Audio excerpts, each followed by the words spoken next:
কিসের বড়াই করো রে মন, কিসের বড়াই করো। বাইরে আসো। সমস্যা নাই। উনি কি গরিব মানুষ? জি, গরিব মানুষ। হ্যাঁ, গরিব মানুষ। আর্থিক অবস্থা খুবই খারাপ। ওনার সন্তান বলছি উনি দুইজন, একজন মারা গেছে। একজন মারা গেছে আর একজন আছে, ছোট না বড়? আর ওনার হাতটা একবার দেখলাম অসল। জন্ম থেকে। হ্যাঁ, জন্ম থেকে। উনি এক হাতে লাঠি চিপতেছে। জি। কত টাকা পান আপনি? 200 টাকা। 200-300 200-300 টাকা পান। সবসময় কি পান? প্রতিদিন পান? না, প্রতিদিন হয় না। প্রতিদিন পান না।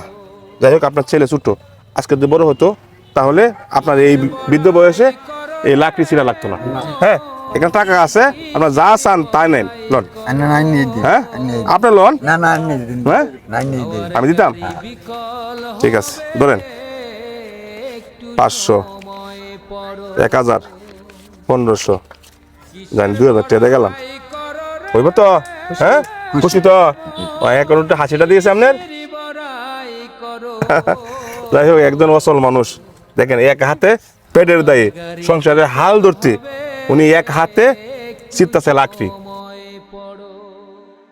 কিসের বড়াই করো রে মন, কিসের বড়াই করো। হাওয়ার গাড়ি বিকল হবে, একটু সময় পড়ো।